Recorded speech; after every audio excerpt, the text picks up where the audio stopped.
अगर इस वर्ष भी बारिश नहीं आई तो मेरे खेत तो बंजर ही रह जाएंगे। यह कहानी है रामनगर नाम के एक गांव की, जहां रामू नाम का एक किसान रहता था। रामू बहुत ही मेहनती किसान था, लेकिन पिछले एक वर्ष से बारिश ना होने के कारण से खेतों में सूखा पड़ा हुआ था। रामू के पास 2 बैल, हीरा और मोती तथा एक गाय गंगा थी। लगता है इस वर्ष भी बारिश नहीं होने वाली, लेकिन हमें अपनी तरफ से पूरी मेहनत करनी चाहिए। चलो हीरा मोती, हम खेतों में फसल लगाते हैं, तभी तो हम आगे का खान पान कर पाएंगे। अन्यथा हमारे पास अब खाने के लिए ज्यादा कुछ नहीं है। रामू हीरा और मोती के साथ खेतों में हल लगाने चला जाता है।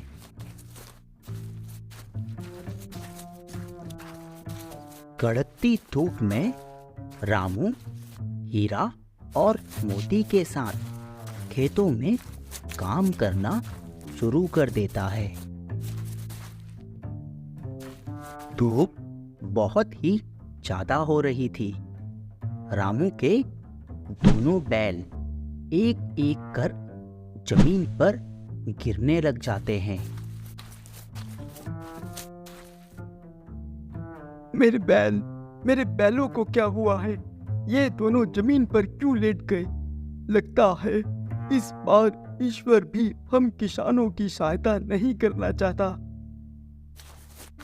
रामू खेतों में उगे अनाज को बेचकर ही अपना गुजारा किया करता था, लेकिन अब रामू के पास अनाज की कमी हो गई।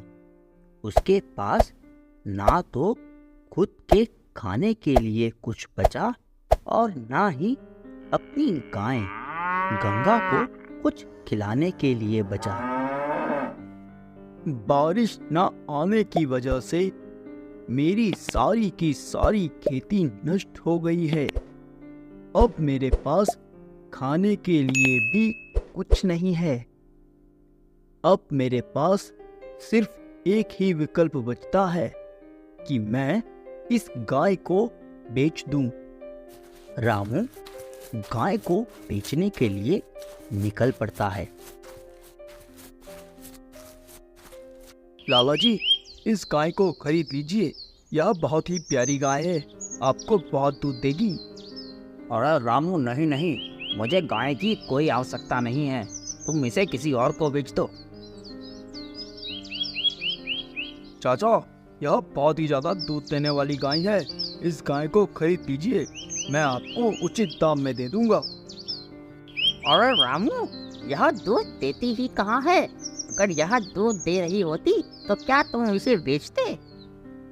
जब मुसीबत का पहाड़ किसी के सर पर टूटता है तो चारों तरफ से टूटता है।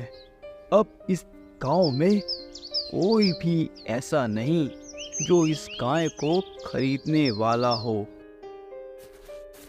थक हार कर रामू गंगा को लेकर घर की ओर निकल पड़ता है। रास्ते में उसे एक कसाई की दुकान दिखाई देती है। उसके मन में ख्याल आता है, क्यों ना इस गाय को इस कसाई को ही बेच दूं। इस गाय को खिलाने के लिए अब मेरे पास कुछ नहीं है।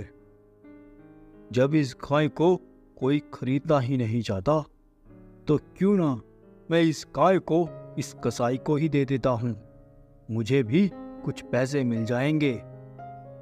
अरे ओ कसाई भाई, मेरे पास यह गाय है और मैं इसे बेच रहा हूँ, क्या तुम इस गाय को खरीदोगे? अरे क्यों नहीं भाई, बिल्कुल खरीदेंगे। तो इसका बस दाम बताओ, हम तो इसे अभी ले लेंगे। कसाई की बात सुन रामू के चेहरे पर खुशी की एक लहर दौड़ जाती है। रामू कसाई को उचित दाम में गाय बेच देता है। रामू कसाई से अपने रुपये लेकर वहां से घर की ओर चला आता है। आज तो मैंने इस किसान का बेवकूफ बना दिया है, गाय को सस्ते में खरीद लिया। चल गाय, अब तेरा समय भी नजदीक आ गया है। कसाई गाय को काटने के लिए एक जगह पर बांध देता है और अपनी तलवार लेने के लिए चला जाता है। इतने में अवसर पाकर गाय कसाई की कैद से भाग जाती है। जब कसाई वापस आकर देखता है तो गाय उसे नहीं दिखाई देती। वह भी गाय को ढूंढने के लिए उसके पीछे पीछे भागने लगता है। एक साधु मंदिर में साधना कर रहे थे। उनकी आंख खुली तो उन्होंने देखा एक गाय उनके आगे से भागकर मंदिर के पीछे छुप गई। गाय काफी भयभीत थी। थोड़ी ही देर में गाय के पीछे पीछे एक कसाई भी अपने हाथ में तलवार लेकर वहां पहुंच गया। अब वह कसाई साधु से पूछता है, अरे बाबा, जागिए जागिए, मेरी थोड़ी मदद कीजिए। बाबा जी, क्या आपने यहाँ एक गाय को आते देखा है?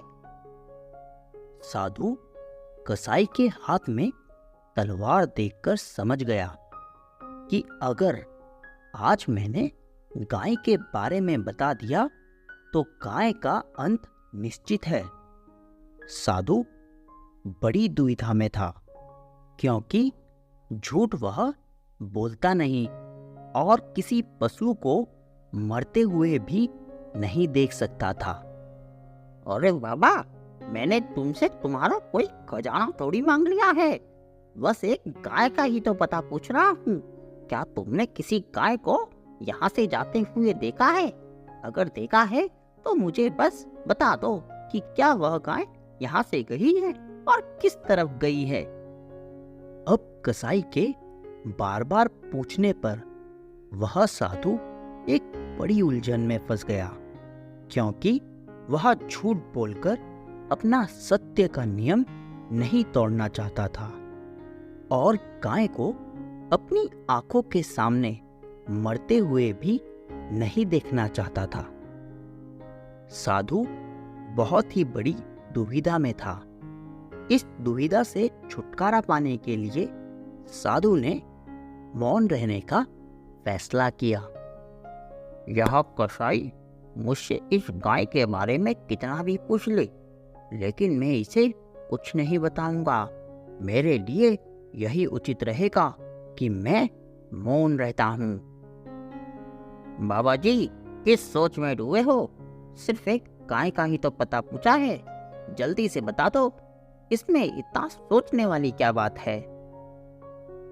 अब कसाई भी अपनी बात पर टिका रहा। साधु के जवाब ना देने पर वह भी हट कर वहीं बैठ गया।